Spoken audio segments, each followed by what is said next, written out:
हिंदू हृदय सम्राट शिवसेना प्रमुख स्वर्गीय बाळासाहेब ठाकरे यांच्या जन्मशताब्दी वर्षानिमित्त खालापूर तालुक्यात आयोजित करण्यात आलेला ज्येष्ठ आणि निष्ठावंत शिवसैनिकांचा भव्य सन्मान मेळावा उत्साहपूर्ण वातावरणात संपन्न झाला।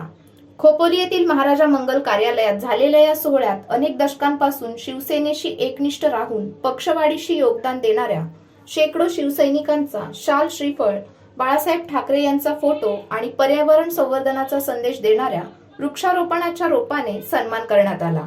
या सन्मान सोहळ्यावेळी सभागृहात भावनिक वातावरण निर्माण झाले होते। आपल्या आयुष्याची अनेक वर्ष शिवसेनेच्या विचारांसाठी आणि संघटना उभारणीसाठी वाहून घेतलेल्या ज्येष्ठ शिवसैनिकांचा गौरव होत असताना उपस्थितांनी टाळ्यांच्या कडकडाटात त्यांना मानवंदना दिली।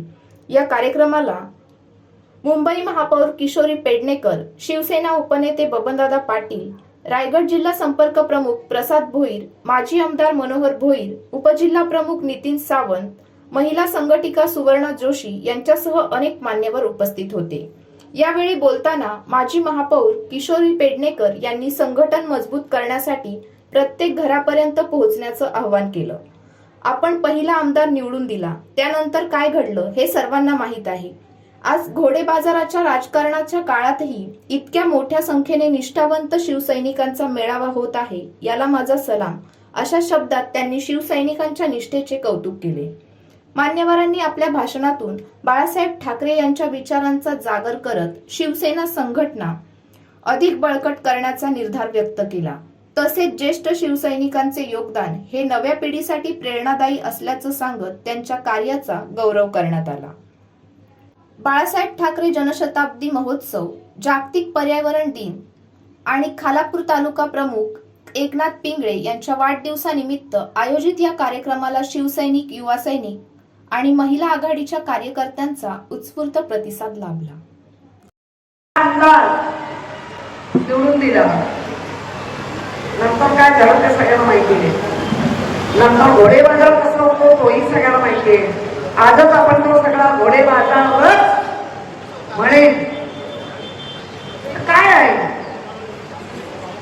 त्यामुळे तरी सुद्धा इतका निष्ठावंतांचा मेळावा होतो। कारण या हॉलमध्ये असलेल्या खुर्च्या या जितक्या लावल्या होत्या त्या पूर्ण होऊन लोक तितकी उभी होती आणि काही लोक बाहेरही उभी होती। याचा अर्थ असा आहे की जे शिवसेना संपले म्हणणार आहेत त्यांना दाखवून देण्याची वेळ होती की निष्ठावंताची जेव्हा ही शिवसेना कधी संपू शकत नाही, त्याचं नेतृत्व मी करतोय, त्याचा मला अभिमान आहे आणि त्या अभिमानाचं कुठंतरी अभिमान वाटतो। म्हणून या शिवसैनिकांचा दर वर्षाला मी सन्मान करीन, हा माझा संकल्प आहे आणि तो संकल्पी आज मी इथून आजच्या या कार्यक्रमातून जन्मशताब्दीच्या माध्यमातून करतो। शिवसैनिकांना एवढंच आवाहन करीन की येत्या काळामध्ये होणाऱ्या निवडणुका आहेत, येत्या काळामध्ये होणाऱ्या पडझडी आहेत, येत्या काळामध्ये होणाऱ्या राजकीय घाणेरड्या युत्या आहेत, या युत्या 1-2 महिन्यामध्ये संपुष्टात येतील। आता झालेल्या विधान परिषदेच्या निवडणुकीच्या माध्यमातून जर पाहिलं तर ही शेवटची घाणेरडी वृत्ती त्यांची वरती आलेली आहे। याच्यानंतर त्या तिघांपैकी एकावर कुणाला तरी लात मारतील आणि दोघे एकत्र येतील आणि मग तिसरे कुठेतरी हात जोडत आमच्याकडे येतील। तेव्हा निष्ठावंतांची बाळासाहेबांची शिवसेना उद्धव साहेबांनी उभी केली, त्या उद्धव साहेबांच्या शिवसेनेकडे पुन्हा हे हात पसरायला येतील आणि पुन्हा आमच्याकडे ते येतील। तेव्हा आम्ही त्यावेळेला त्यांना शिवसेनेत घ्यायचा का नाही घ्यायचा हा शिवसैनिकांचा विचार घेऊन त्यांना पुन्हा शिवसेना वाढवण्यासाठी आमचे शिवसैनिक मजबूत आहेत की त्यांना घेऊन मजबूत करायचं, हा पुढे आम्ही विचार करू।